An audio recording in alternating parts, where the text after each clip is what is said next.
Hello again, everybody, and welcome to the Mike Francesa podcast, part of the Bet Rivers Network. We got a lot to get to today, including some NFL stuff, big NFL stuff, which we'll get to on the back end. Obviously, the storyline, and it will become a craze here the next 2 weeks, is the NBA Finals. And I wanted to get Brian on because I was on his show with Jones on Saturday, the Geltzeiler and Jones show on NBA radio, and he was right. He was all over the Spurs. I thought that Thunder would find a way at home to shoot hit enough threes to win the game. They didn't. I think the Thunder would have been a tougher matchup for the Knicks and the Spurs for a couple of reasons, which we'll get to. But I thought he'd be a good analyst to talk to about the finals because I got a feeling he likes the Spurs, and he did pick them. So you were right about him, number one. So congrats for that. Number two, what's your opening thoughts on a series where clearly Spurs, who are very, very young, that doesn't mean what young teams can't win because teams with big superstars who are young have won before. Now, they're 2-1 favorites. They have the extra game at home. Knicks are playing historic basketball against weak competition. What's your thoughts on the finals? What's your first big picture thoughts on the finals? Okay, so, Mike, I drilled down on matchups, and I heard you say this yesterday, and you're 100% right. This is all about matchups. It's all about how you match up in certain spots. And if you look at what I think undid the Thunder, and I think it's an important element when you're going to talk about what the Knicks need to do in this series to win it, it was the fact that they just lived 7 games where their best player, the best player in the sport, the 2-time MVP and last year's finals MVP, had to live with Victor Wembanyama in his shadow for all the spots he wanted to get to. You look at how they defended Wembanyama, how they defended Shai Gilgeous-Alexander, and every time he was outstanding, I thought, in Game 7. But he was great. Right. But part of why he was outstanding, Mike, is he was hitting shots in spots he doesn't normally hit shots from. And making tough shots. But, they needed a weak side scorer, and they didn't have one. Plus, Holmgren gave them, which I talked about with you that day, I thought was key to the game. Yep. They got a bad shooting game from Caruso in Game 7. He played miserably. And they got nothing out of Holmgren, who is the GOAT of the whole year for the Thunder, because he came up. I know they have a rivalry, he and Wemby. I know what Wemby is, but Holmgren shrank to nothing in this series. Passing on shots in the second half. No shots you're an all-star. You take no shots in Game 7 in the second half when the 2 other scorers options are out of the game. Unbelievable. And here's the thing, Mike. We talk about this all the time. Money matters. You're going to pay this guy $45 million a year. In that spot, when you're without your second scorer, you need him. I heard somebody say this week is 100% right. I'd rather see him go 1 for 15 and at least go down swinging. I agree. At least go down trying. He went down scared. Correct. He gave up open shots to bench players. Yes. He's an all-star. Yes. I mean, come on. It's Game 7. What are you doing? And last year, keep in mind, in Game 7 of the finals last year, he was an enormous factor in beating Indiana. I don't get what happened to him. Well, Wemby scared him off the court. I think so. He scared him off the. And Wemby shut down. Let's be honest. Wemby completely shut down the Thunder offense for 7 games. He completely shut it down. He did. He cannot do that to the Knicks. And here's the interesting thing. And let's get right to it.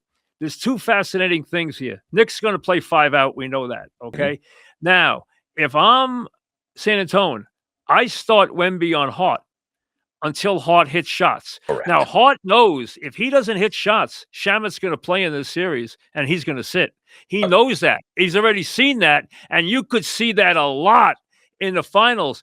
Shamet's numbers plus-minus against the Spurs were dramatically higher than Hart's, and Hart knows to stay on the floor in this series and be on it crunch time rather than Shamet. He has got to hit threes that are going to be open to him. 100% right. And the thing is, the point I was going to make is the Knicks have to keep Victor Wembanyama away from Jalen Brunson. Victor Wembanyama is going to guard Josh Hart to keep him closer to Jalen Brunson. So Hart is going to have to absolutely make shots. The other thing that helps Hart stay on the floor is if he fuels the transition game. And Reggie Miller, to his credit, hammered this in the NBC broadcast of Game 7 with the fact that the Thunder did not play fast enough. The Knicks have to continue to play and they will. fast, okay? Correct. Because those easy buckets without letting San Antonio set up defense are going to be so important. Here's the other key guy for the Knicks in the series. And this is not any kind of deep analysis because it's obvious, but it's Karl Towns. No question. He's got to be the outside guy, and he can take him from the basket when it's 5 out and Shamet's on the floor. Plus, he can hit the Knick cutters from outside when he takes Wemby away from the basket. Does Wemby say, "Go ahead, Towns, make some threes before I come out"? Or does he go out and play him and let the Knick cutters, Bridges and OG, go to the basket and get cutting baskets? Absolutely. That, Mike. And then the other thing is also keep in mind, they're going to guard him with either Vassell or Champagny because Wemby is going to be on Hart. What the Knicks have done a fantastic job on in these playoffs is running offense through Towns at the elbow. When you have a smaller player on Towns at the elbow, his field of vision on cutters is better and easier. If Towns is punishing them, even via the pass, and hurting them, they're going to have to bring Wemby onto him. And drawing Wemby onto Towns is going to be enormous for the Knicks because if he has to guard Towns, that means he's got to be away from Brunson. And so enormous. A big factor is what Towns does. And listen, Towns had 3 excellent games in the Cleveland series, 1 bad one. The Knicks can't afford for Towns to have any bad games in the series. See, I'm not worried, and we're talking with NBA Radio's Brian Geltzeiler, who joins us on the program. We're talking NBA Finals, which begin tomorrow night in San Antonio. San Antonio, a 5-point choice tomorrow night. Now, that's because so many of the last 20 game ones have been won by the home team. It's like and covered Mike too. Like it's 16 and 2, I think it's. It's like 18 and 3 or 17 and 2. It's a crazy number. That's why it's going up. And Spurs 2-1 to win the series. But the Knicks have a great chance because they match up very well both ends. Now, here's another key for me. Let's put the Knicks on defense for a second. The Spurs had a huge adjustment after game 2, and that was Castle not handling the ball so much so that the turnovers slowed down. Fox's presence in game 6 and 7 was very pivotal. And if they can keep the ball, because Castle is a very talented player and he had a great series, but he's a bit of a hothead. He's very aggressive and he turns the ball over radically. And that against the Knicks will be a killer. He did not turn it over a lot after game 2. He turned it over 20 times in the first 2 games of that series. Yes. No, listen, Castle, if you can get Castle turning the ball over, that's going to be a big factor. But keep in mind, Castle has those 20 turnovers in a game with De'Aaron Fox didn't play. 2 games where De'Aaron Fox didn't play. That's why Fox is enormously important. Yes. Right. But I actually let's talk Fox first. We'll get to Castle in a minute. I actually love the Knicks matchup on Fox. I think Mikal Bridges is physically the right kind of player type to make life hard on Fox. Because keep this in mind about Fox. I let him shoot threes all day long. You want him shooting threes. Where Fox hurts you is where he goes to the basket and he's hitting 12 to 15 footers off the dribble. Bridges is good enough and long enough to be able to stay in front of him and contest those shots effectively, I think. I would actually start the series if I'm Mike Brown, and I would have OG Anunoby guarding Castle because that's interesting. I wondered how much OG is going to actually guard Wemby. He's going to guard Wemby. Spend some time on Wemby. He is. I wouldn't start that way just for the reason that I'd worry about OG's fouls, where I think Towns is more. Listen, I want Wemby on the perimeter on offense if I'm the Knicks. I don't want him absolutely. in the paint. You don't want him down low. When he goes in the paint, he is murder. He is absolute He'll kill you. Murder. And when he goes, let him go roam around. I don't care if he makes an occasional 3 from 30 feet. And he's on the perimeter. He's doing me a favor. That's all there is to it. It's 100% right. The other thing is this. We know how susceptible Towns is to foul trouble. Right? If Wemby's inside, he's going to get in foul trouble. We know that. But we just talked about how important he is on the offensive end for the Knicks. They can't afford to have him in a ton of foul trouble. So the Knicks, to me, I would at least start the series until other guys are really hurting me a lot. And I would have Towns and Robinson be my primary defenders on Wembanyama. I wouldn't go small until I have to, maybe later in the series if Wemby starts to adjust and get comfortable. I would stay there because I think one of the things with the Spurs, you have to respect how good and big and deep they are on the perimeter. When you see guys like Champagnie and Vassell perform as well as they did, and then you start to think about Fox and Castle, and then how about Dylan Harper? I mean, Mike, 20-year-old kid doing this on this stage. Hey, Harper's got so much talent. Yeah, He drips talent. and It's effortless how he's an effortless scorer. You know, the difference in that series, Fox obviously played well in 6 and 7, but the difference in that series, without any question, in 6 and 7 was Champagnie made threes. Let's yep, be honest. he He did. hadn't made threes. He was shooting 20% the first 5 games. He killed them in game 6 and 7. He absolutely killed them. He made every three. And he is vital to San Antonio in this series because that's the guy Brunson's going to guard early on. So what you'll see the Spurs do is put Champagnie with Brunson on him into a lot of pick and pop action with whoever they have on the ball, whether it's Fox or Castle, and they're going to see if they can get Brunson switched onto the ball. If they don't get Brunson switched onto the ball, it's going to be a lot of Champagnie catch and shoot. So Champagnie's going to be tested early and often in this series because that's going to be the soft spot defensively. I don't see, you tell me, Mike, I don't see anywhere else to hide Brunson in that starting lineup but Champagnie. I wouldn't put him on Vassell, and you can't put him on Fox or Castle. Listen, there's nobody really for Brunson to guard. You live with that. You live with what you're going to get there because you know what he's going to do on the offensive end. And the difference between Brunson as a primary is he can find cracks to score in when he doesn't need a lot of room to score. He just needs a little opening. And SGA needed a different kind of offense to unfold for him to score versus what Brunson will need. Brunson will score, I have no doubt. The biggest key in the game to me is 2 things. Can the Knicks turn the Spurs over? Yep. Number 1. And number 2, what about the Spurs floor balance? I know this, and I'm not trying to take anything away from their bench. Popovich is a huge factor in this series. Let's be honest. He's got his ear in everything. And Yep. he's involved in the game plan. Okay. Yes. He's one of the great basketball minds of all time. Floor balance for the Spurs is unbelievably important. They have not played a team, the Knicks, that understood what floor balance was in the last couple of games. I mean, you wonder what they're thinking about. I mean, you see them come out and say, "Oh, tonight we're going to balance the floor." And in the first quarter, the Knicks get 10 runouts. I mean, Right. that killed Cleveland. It killed Philadelphia. The Knicks ran away and got so many easy baskets between points in the paints and runouts. If Spurs limit the Knicks runouts and Wemby limits some of their stuff in the paint, the Knicks then are in a different position. They're going to have to hit threes. It's not the threes are a luxury. They're going to have to hit threes to score. Yes, and the other thing is this: the Spurs can prioritize transition defense, and that's what you're talking about with floor balance, Mike. Is the fact that if you don't have a balanced floor, getting back in transition becomes virtually impossible. And you have to handle transition defense. Somebody's got to rotate back at all times. The Knicks send guys freely. I mean, they send them as free runners. They let them go. They release. Yep. You have to have floor balance. There's no question. And the Knicks and Towns helps him dominate the defensive glass, and he's become a very good outlet passer. The thing for the Spurs is when you have Wemby, you can get his hands on a lot of offensive rebounds. They will prioritize transition defense and figure that whatever offensive rebounds they get will be a bonus because of Wemby. The other thing that I think is a key is, and we saw this in the first half of Game 7, the only reason OKC stayed in the first half of Game 7 against the Spurs was because of offensive rebounding. Okay. OKC isn't half the offensive rebounding team that the Knicks are.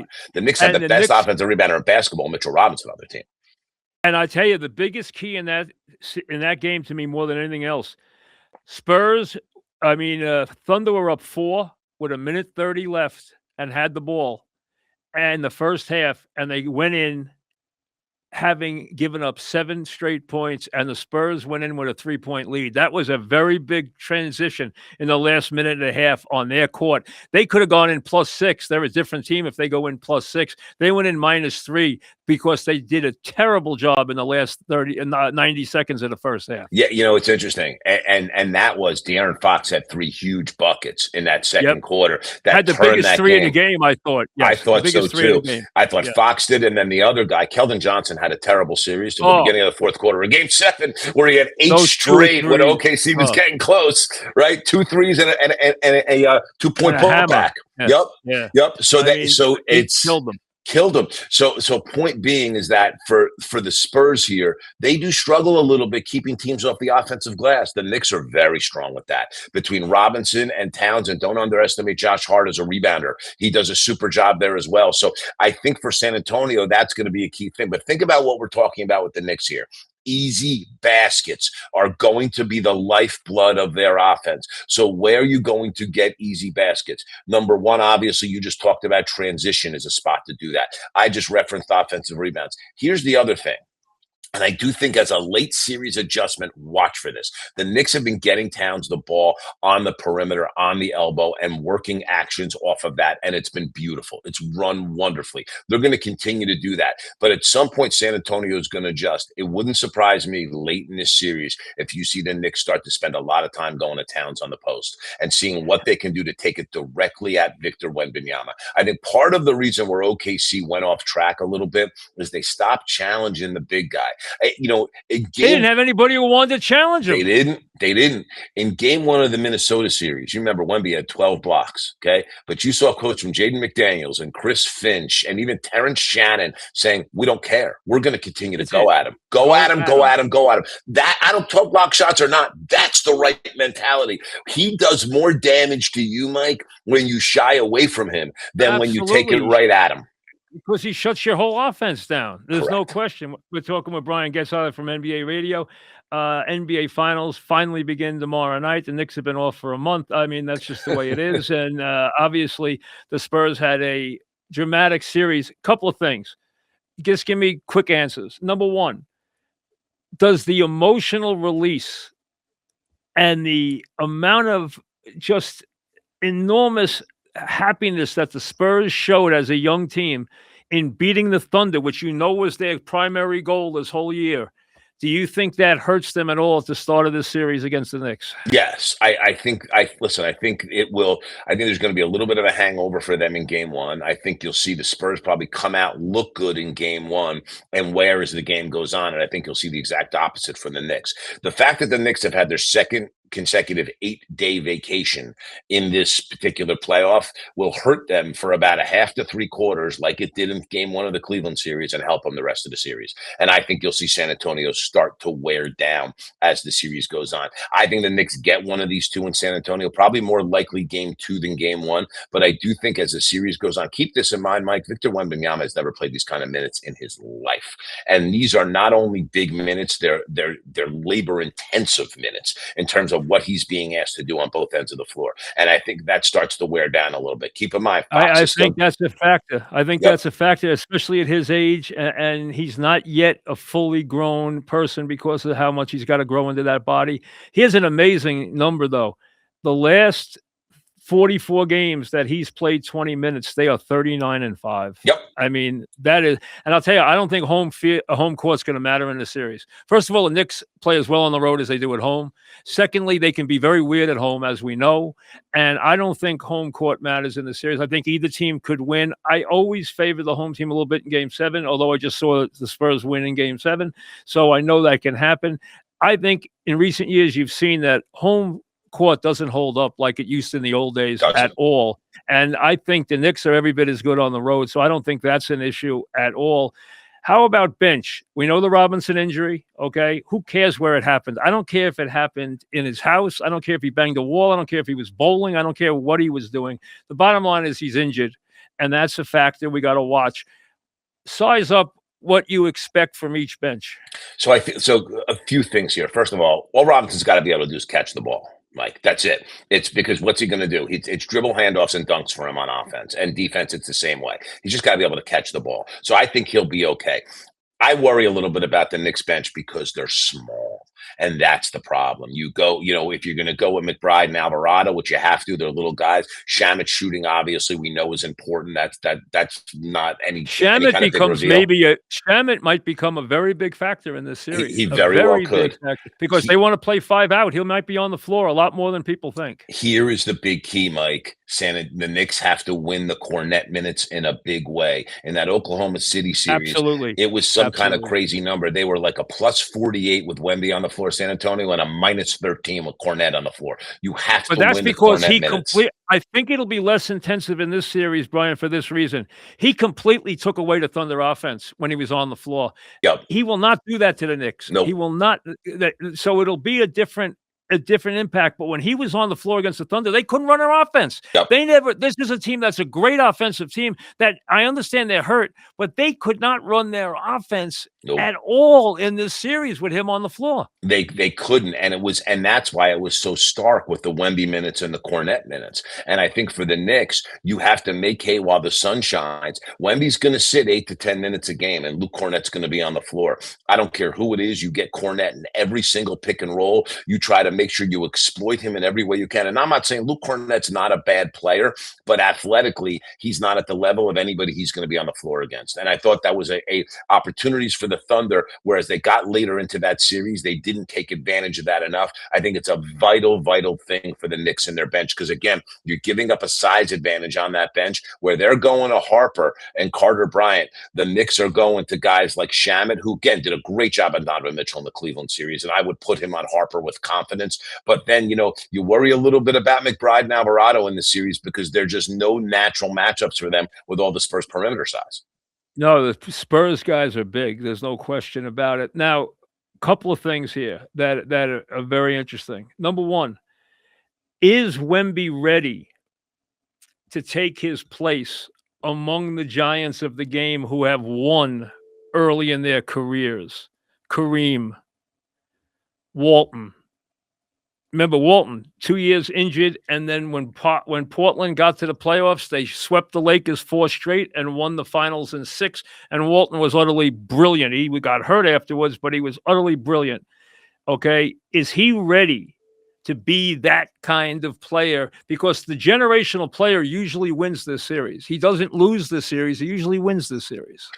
I think he is ready, Mike. And it's interesting because, and I felt this way going in, and I may have mentioned this to you when we talked on Saturday on the air, where I thought the attitude and the swagger you had from Wemby was very similar to the same attitude and swagger that he had in the 2024 gold medal game in the Paris Olympics, where he was up against LeBron and Steph Curry and Kevin Durant, and he didn't care. It didn't matter to him. He's got that in him. He believes he's an all-time great right now, and the opportunity to prove that is something that he loves. Here's what I will say, though. The experience factor on the other side is absolutely going to be daunting for him. Big factor. Okay, big factor. This is Karl Towns gone to 3 straight conference finals. Okay, Jalen Brunson, okay, has went to a conference final before. Mikal Bridges has played in an NBA final. OG Anunoby, even though he didn't play in the finals, was on an NBA champion. The Knicks have been around the block. This is a group that has been there before. Big difference, who've knocked on that door. They've seen what it is to fail, and they know the kind of sustained effort that they have to make. As much as we can throw experience out a lot with the Spurs team because of how young and how talented they are, I think as you go here into an NBA final where the stage is enormous and the fact that it's New York and you're going to have the kind of buzz and focus, which I don't know if anybody's used to. Certainly Wemby didn't get this in the Paris Olympics. This is going to be something that's a different animal for anybody that's ever dealt with on the Spurs. And I think the Knicks, because they've gotten knocked around a couple times in the playoffs and have all these experienced guys, I think that's going to favor the Knicks a little bit. Watching the Spurs in that series, and I watched every game, and that's the first time I really zeroed in on Wemby, closely. He has a Bird Jordan type of impact on his teammates. He is on them all the time. He is talking to them all the time. He is in the huddle. This guy's a baby, and he's in the huddle talking during these huddles. This guy is involved in a very big way, and you can tell that. I remember Kareem had Oscar when he won, okay? I mean, that. He had Oscar when he won in Milwaukee. The bottom line was he had some veteran guys. He has a bunch of babies other than Fox, but he is already very much the entire leader of that group. There's no doubt, Mike. I thought one of the decisive and interesting moments was when they were really hitting him hard down the end of game 5. And he came back to the bench and he whispered something to Biyombo and Plumlee, who went out there for garbage time. And both of those guys are taking shots at people to defend. So Wemby, he gets it up and down the line. He understands how to lead. He understands how to talk to people. One of the things I love about him as Plus, well. he has a temper, and he has a temper. He's got an edge, but he also is very coachable, Mike. You see these exchanges with Sean Sweeney on the sidelines. His ears and eyes are wide open, as is his mouth. So he is. Any edge on the bench? Any edge on the bench either way? A little bit to Mike. I think Mike's staff's done a super job. I will tell you. They have done a great job. They have really done a great have. job. Mike, I was told a story. I'm not sure if this has been reported otherwise, but after game 3 of the Atlanta series, I was told Karl Towns went to talk to Mike's lead assistant, Chris Jen, with the idea of, hey, can we run things more at the elbow through me, and showed him a couple of basic technical sets. What do you think of this? Chris said, you know what? No question it changed. No question. Let me take it to Coach Brown. Mike saw it and said, let's me, you, and Karl sit down and go over it. 3 of them went over it. Mike turned around to the rest of the staff and said, this is a done deal. Now, also, Mike, very interesting. You saw during game 4 of that series a heated exchange between Rick Brunson and Jalen on the sidelines. To my understanding, that was about Rick saying, you need to get the ball out of your hands and buy into what's happening here, because this is what everybody else is doing. So the point is, Mike, who has been collaborated with everybody and listened to what everybody had to say, when push came to shove and they needed it, he took charge and everybody fell into line. It's been a fantastic situation for the Knicks. And listen, I love Mitch Johnson. He's got 2 very smart guys on the sidelines with Sean Sweeney and Brett Brown there that are helping him a ton. But I do think there's a slight advantage to Mike Brown and his coaching experience in this situation.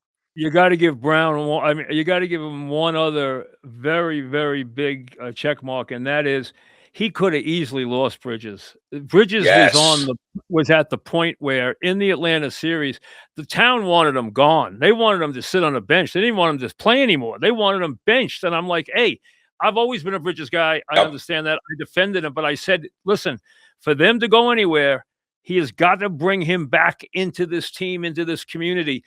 And then Bridges has played like an all-pro. Let's be honest, on both ends of the floor. He's shooting 60-something%. He's played incredible defense.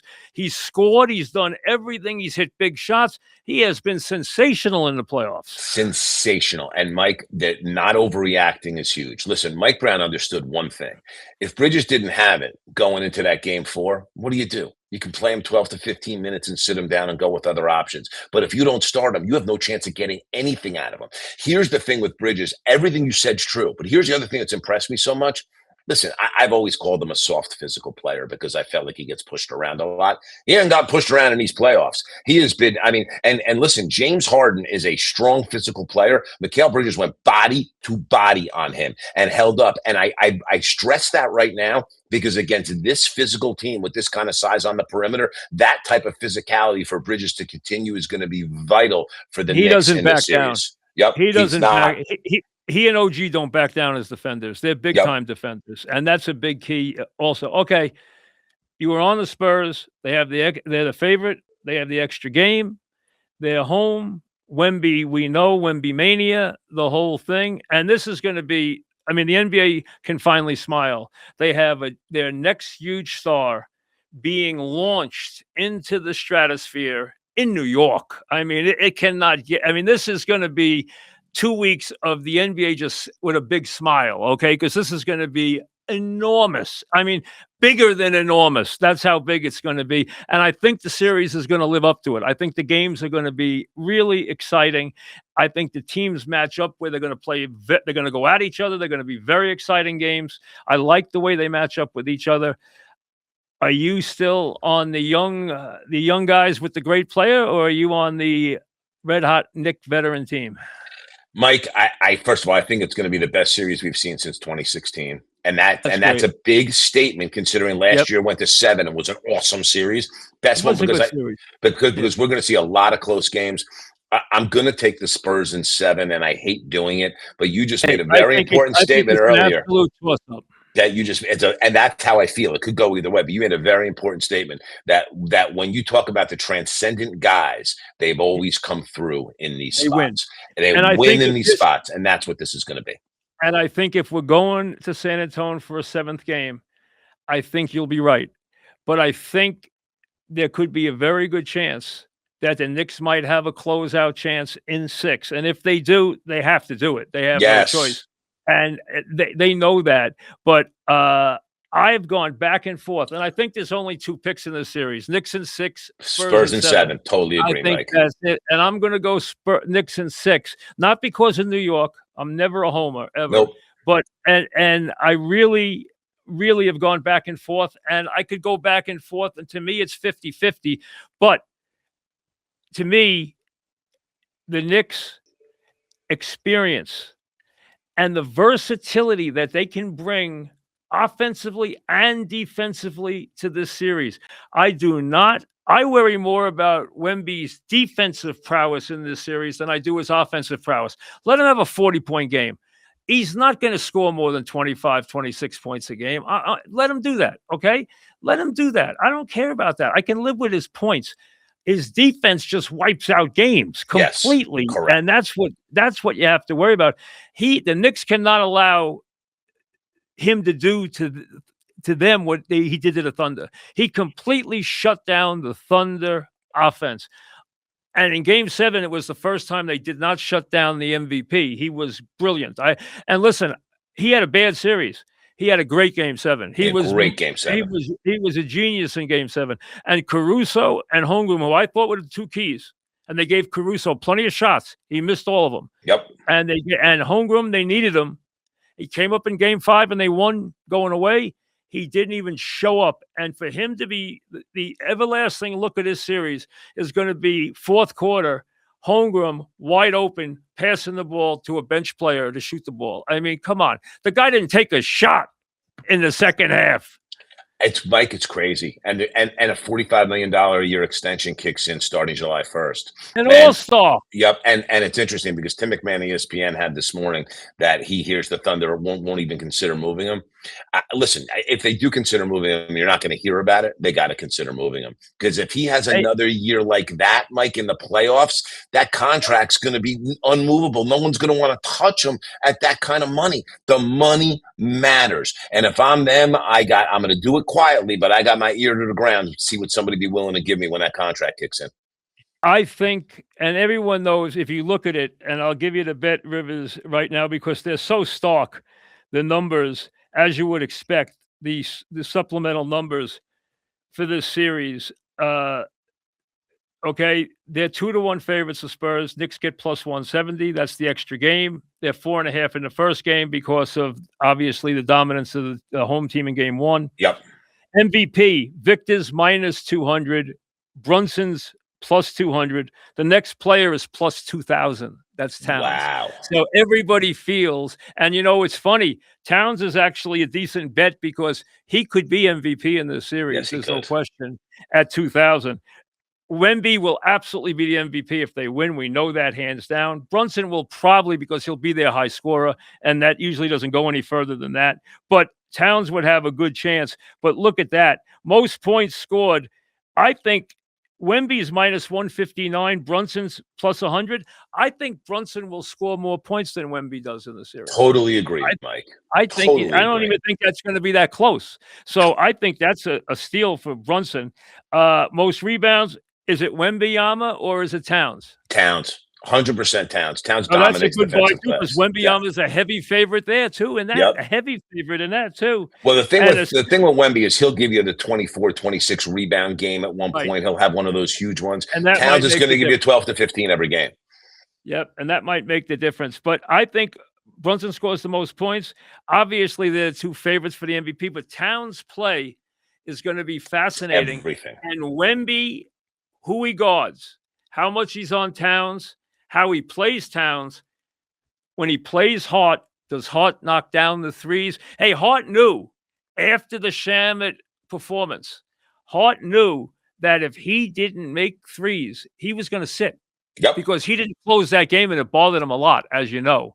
He sat on the bench at the end of the game and it bothered him. He admitted it bothered him a lot. but Shamet was deadly, and he's becoming a folk hero. They're going to go 5 out, and they're going to give Shamet a chance to make threes if Hart's not hitting his threes. So how Wemby is deployed, and would you start him on Hart or would you start him on Towns? I'd start him on Hart.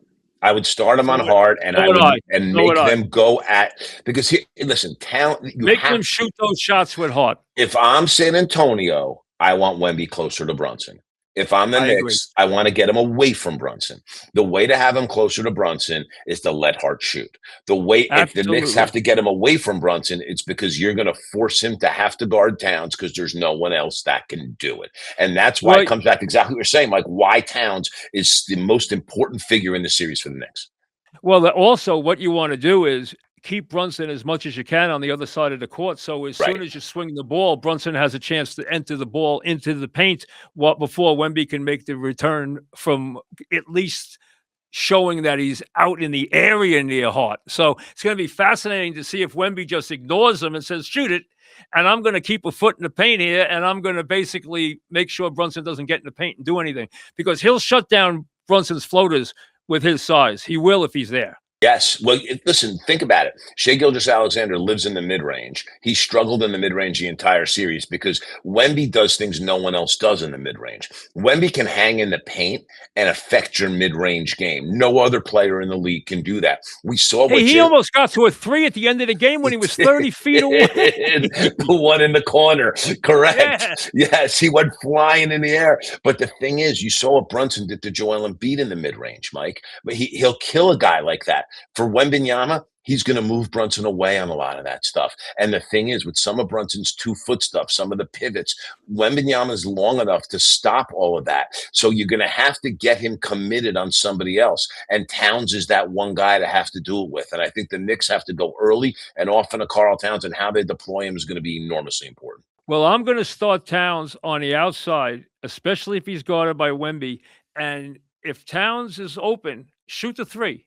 Yep. And you know what? They're going to let him shoot a couple. And if he makes them, then Wemby's going to have to go out and play him, or they're going to put a switch on, or they're going to make a switch, one or the other. But then the Knicks will be going to the 5 out. And when they get 5 3-point shooters on the floor, it's going to be interesting to see what they do with Wemby. But Towns' passing has become such a big factor for the Knicks. And how good they are, especially OG and Bridges, at making those cuts to the basket and getting those Towns passes for layups and dunks. That's been a big factor. Huge. The other thing that's been a big factor, and this is important to note also, so we talk about playing Hart off the floor. Hart's a big, I said it earlier, fuels a transition game in a big way. The other thing that you're going to see here, the Knicks have done a lot more of, is Jalen Brunson's not bringing the ball up enough. No. And that was not a big deal in the Cleveland series. It'll be a bigger deal here because of how Castle and Fox pressure the ball. So you're going to need Hart on the floor because he does some of that as well. You're going to need Hart and Bridges and even Anunoby at times to initiate offense for you, because people forget about Jalen Brunson, Mike. He made his bones in this league as an off-ball player next to Luka Doncic for Dallas. That's where he showed what he can do. This dude, I will tell you about Jalen Brunson. He moves better off the ball than any player in the league this side of Steph Curry. He is an excellent off-ball player. And the thing is this also, Mike, and it's so important. Think about what's undone the Knicks in past years. Brunson being exhausted at the end of games. Him not bringing the ball up. Him not having it in his hands all the time, playing off the ball, gives him gas in the tank late in games. And I truly think that was a huge factor in the Game 1 comeback against Cleveland, was the fact that Brunson didn't have the ball in his hands all that much early in the game. And then later on when they needed him, he had plenty of gas in the tank. I think Fox has to be good for San Antonio. I think he has to be good, and he can be inconsistent. And he's already said he hates the Garden, which will get him some, attention when he gets there. But hey, he needs to be good, and he was good in Game 6 and 7 after being bad before that. And of course, the St. John's kid, who was long forgotten, boy, he was having a nightmare series until Game 6, and then all of a sudden, he didn't find a 3 he didn't like. I don't care where it was. He was going to make a 3, and that was just absolute killing. And another big factor in Game 7 was San Antonio killed them off the offensive glass in the second half. Just absolutely mauled them. Yes, they did. Yes, Absolutely more than. and that's worth watching as something to go into this series because the Knicks are going to play that transition game. They're going to get out and run, and they're not going to be able to get out and run if they're giving up offensive rebounds. The No question. rebounding thing in this series because the Knicks again, we talk about the easy buckets. They're going to have to get offensive rebounds and prevent it. Rebounding is going to be an enormous factor on both ends in this series. Listen, so Spurs in 7, which is what I expected from you. I'll go Knicks in 6, and like I said, Which is what I expected from you, Mike. there isn't a hairline difference between the two. Let's be Nope. honest. Those are the only 2 picks you can make in this series. It's going to be a great series. Enjoy. Thanks for You coming too, on. I Mike. appreciate Always it. my Thank pleasure. We're bearing down in a classic. I'll talk to you soon, my friend. Enjoy. Brian too. Geltzeiler, NBA Radio. He does the show with Jones and does a good job. He's a very good analyst. He liked the Spurs. And listen, the generational player usually wins. He usually does. And that is usually what happens. Now, a couple of minutes before we say goodbye, I want to get to a couple of things in the NFL that happened yesterday. Number one, Myles Garret leaving was not a surprise. You got the idea around, really around the draft, the talk started very heavy that they were going to deal him. Okay. They want to rebuild.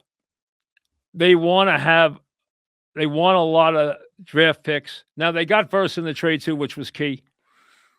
They know what they have. He's already had a historic career with the Browns. He's one of the all-time greats. He's a 2-time player of the year. He's one of the great sack specialists of all time. There's no question. Now, I love what the Rams did here because I like teams that are built to win, that go for it. And they just got a player who can be the difference between them winning a playoff game. Fourth quarter pass rush is how you win playoff games. If they had somebody who could have gotten to the quarterback in big spots in the playoffs, they could have won.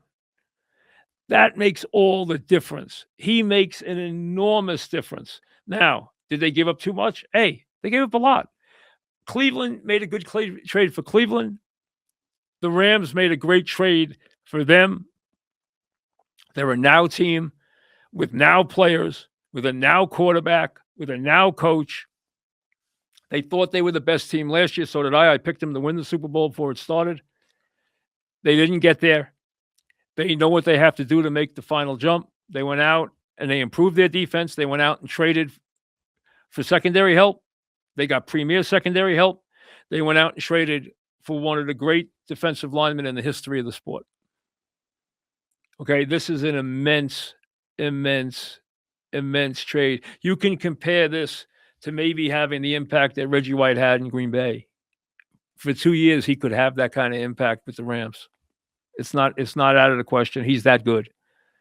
Okay. Now, as far as Brown going to the Pats, he will have a big year there.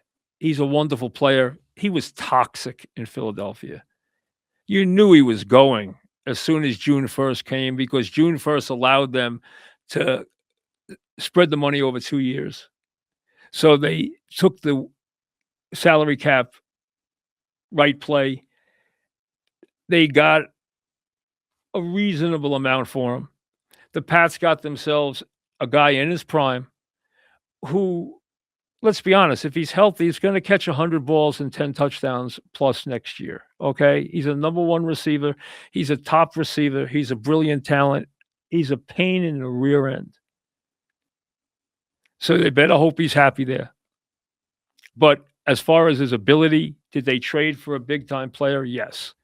Did the trade make sense for both teams? Yes. So on both those deals, I think without any question, it had to happen for Philly. Philly set up their whole draft knowing they were getting rid of Brown. It had to happen. He was completely toxic. Number two, New England's been looking for that big receiver. Now they have him. Now with him and Dubs, who they signed as a free agent, I think that they have. I've always thought that he was someone I thought would do better in Green Bay than he did. I think he could be a very good secondary receiver, a complementary receiver to Brown. I like that. So they've improved themselves dramatically there. They have their own issues to deal with there, including Vrabel, but as far as that, they improved their team. Now to the Giants. Off the injury, the Giants knew, even before the injury, the Giants had to improve their wide receiver room. They knew that. Off the injury, it was an absolute must. Berrios is the guy that will help them. Are they great at wide receiver? No. The Giants are going to run the ball a lot. They're going to play a fullback a lot. They're going to play two tights a lot. They're going to hammer the ball. They're going to run the ball. Their quarterback's going to run the ball. That's who they are going to be, a running team by mentality, play action. A lot of use of the tight ends, a lot of use of the tight end in the slot, the second tight end, a lot of stuff that plays muscle ball, that keeps the ball, play action. And then you hope that Neighbors comes back 100%. And as far as Beckham, now you know my whole thing with Beckham. He and I were oil and water, to say the least. We had our run-ins. There's no doubting his ability. I hope sometime he's taken the time to grow up a little, which I've never seen. Also, let him look at the back of his football card and realize what Eli Manning actually meant to him, rather than him always taking shots at Eli Manning. He needs to mature. Again, I see him as a novelty. I see him as an extra. I don't see him as a big deal. If he makes a team, I say it's 70-30 he makes the team. I say it's 60-40 he doesn't catch 15 passes. If he catches a couple of big ones, if he catches a couple that win a game, if he catches one that gets a big first down, if he catches one that makes a difference, good for him. Listen, he's got ability. He's got good hands. He's not the player he once was. And he can be a pain in the rear end. And he thinks he's a big deal. He's always thought that. Hopefully, hey, listen, if he does anything if he acts up, however's going to get rid of him.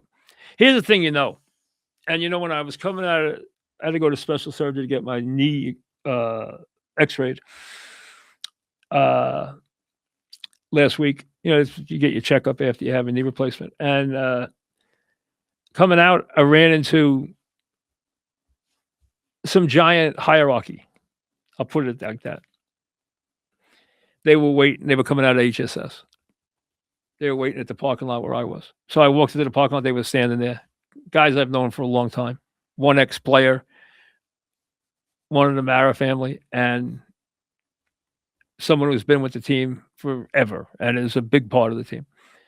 And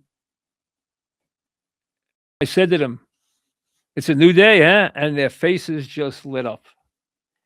And to me, that is what Harbaugh has brought to the Giants. That's how the Giants feel. The bad days are over. We have a leader. We are now a football team again. We matter again. They didn't even have to say anything. I just said to them, "Hey, new day, huh?" And the beaming. And you could see it, how happy they are and how excited they are. And I tell you, right now we're going to go through this crazy time with the Knicks. And then there's obviously a summer. But as we get towards the fall, the anticipation for this Giant season is going to be enormous. Now, the expectations might run a little hot. I don't think they're a playoff team this year. I think they will be back to being a team that fights for a playoff spot. I don't think they'll get one. I think that could take another year. But I am a big believer in their coach. I'm a big believer in his program. And I felt that was the only coach they could hire. And you can see that he has transformed that franchise the way when you get a big coach, it just completely, it sweeps over the entire culture of the whole place. Like when a Parcells goes into a team or a Jimmy Johnson, it just changes the entire culture. And you can feel that with the Giants now. They're proud that they have their shoulders back and they're proud again to be Giants. It's been a long time coming. They've been terrible and they've been hideous. They've been a laughingstock for a while. Something that once proud franchise is not used to. They've had their moments. Listen, they went through their days in the 60s and then again in the pre-Parcells days. But this last run was really, really bad. And we were all wrong. Any of us that thought that Tom had worn out his stay, we were all wrong. Tom should have stayed. I was wrong. Tom should have stayed. It would have been so much better if Tom had stayed. And with the 2 Super Bowls, you know what? I know how upset he was when he left. Even though he'd had 3 straight losing seasons, that last one he felt was just unlucky. He felt he was on the verge of really turning it around, and I believe him. We were wrong. They would have been a far different team if he had stayed another 5 years. They would have went back to the playoffs. They might have been back to the Super Bowl. Who knows? You don't know. He's that good a coach. But instead, they wound up just completely losing their way. Well, now they have found themselves again. And you can just see it on their faces. You can just see it with their reaction. It's a new day for Giant fans. A very, very new day. And that's what a big-time coach can bring to a franchise. Knicks, I really went back and forth. I have to admit, I went back and forth, back and forth, back and forth. And I really, this morning, I sat there and said, who has more ways to win this series, the Knicks or the Spurs? I was going to say Spurs in 7, and I still think that could definitely happen. I think it's a toss-up between Spurs in 7, Knicks in 6. I think it's going to be a long series. If it doesn't go 6, then I think I was dead wrong. If somebody wins this in 5, then I was dead wrong because I don't think this is going to be a short series. I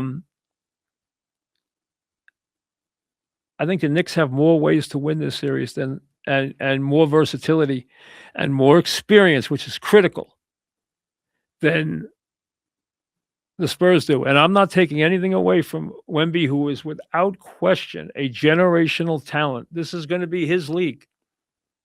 And it may be his league in 2 weeks.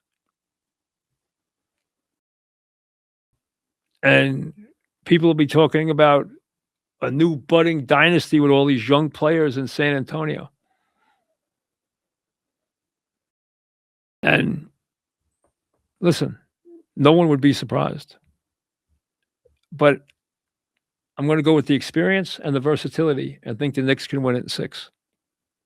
We'll be on after each of the games.